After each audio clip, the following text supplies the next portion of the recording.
G'day all and welcome to the South African lawn.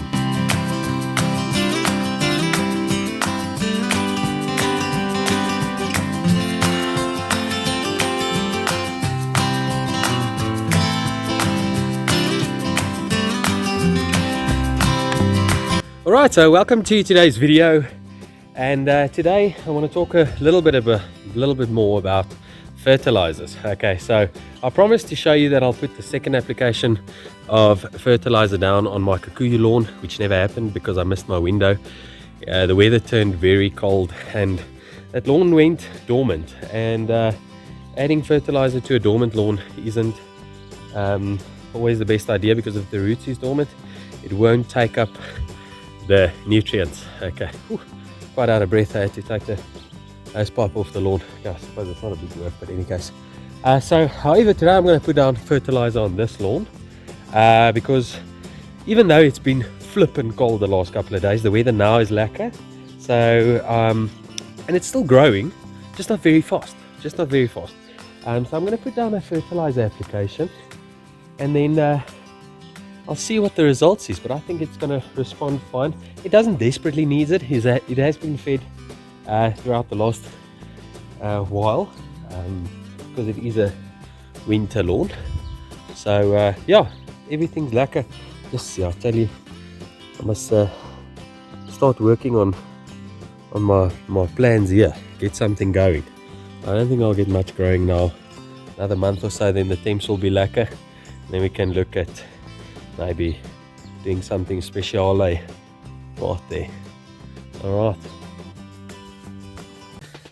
guys, before we get into the video, I just want to quickly bring something else up, and it's regarding microclimates. Okay, so there's some places around me that really gets cold. Like you've probably seen my golf videos, and there it sits in a dip next to water, or next to a flowing stream, and it gets extremely cold there. And I just want to show you obviously my lawn, and also these plants that I've got here. These are standard agapanthus, these ones right here, and just look at them. They still look fairly healthy.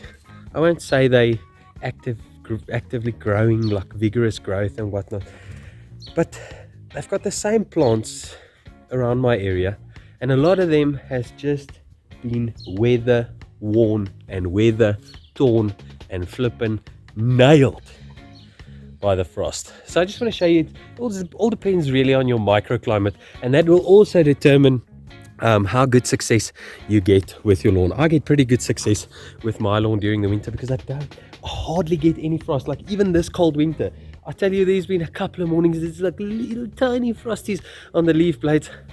Other than that, nothing, nada.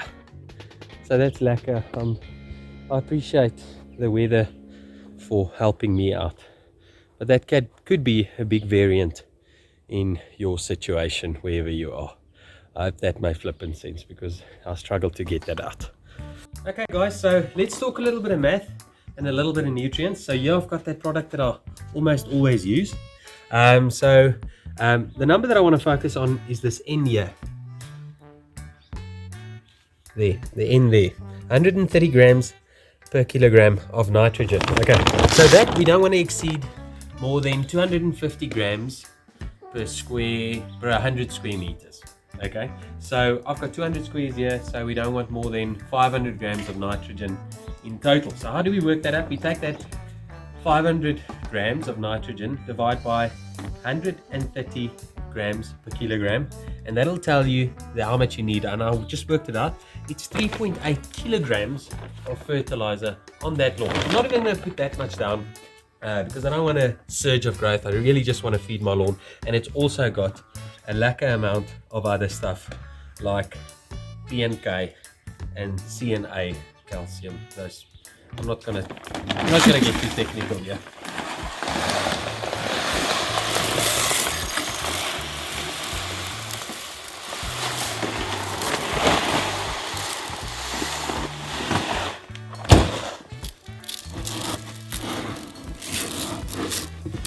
Look at that, all white. It doesn't look like there's too many different nutrients in here. Normally it's got a different prill color, whatever. But I trust them. I trust them that they know what they're doing. Let's go check it out. Okay, so I've got my spreader set to a fairly low setting. And why do I do that? Because I want to achieve a couple of passes to distribute it as even as possible. So hopefully in 2 or 3 passes around everywhere in 2 or 3 different directions, I'll get to empty this hopper right here.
Okay, so the bare patches are filling in, but what I actually want to show you is the even distribution of these prills, and that is basically, what does it look? Not green.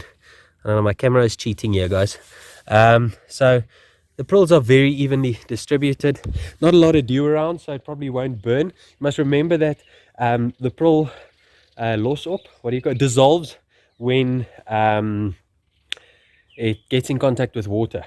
It's a water soluble prill. Okay, so it doesn't always mean that the prill has to disappear when you water. Like the nutrients still goes down into the soil. It's almost impossible to make this prill entirely dissolve, so you don't have to worry too much about that. I'm going to water it in, however, with about 10 or 15 mils of water at least. Yeah, about 15 mils of water. I know that's about an hour and a half on this lawn, so yeah, or just over an hour on this lawn. So yeah, I'm going to water it in now, and we should have pretty decent results if the weather remains to be as good as it is now. It is actually very pleasant now. So yeah, I think that's basically all there is to fertilizing. Just make sure you don't spill it on your concrete and let it run into the like the water, whatever. But the overshoot into the gardens is really no issue, because my water hits there as well, so those plants will get nutrients, and all should be happy like me, a happy chappy. Yeah, guys, thank you so much for watching. That's all from my side. I hope you enjoyed the video.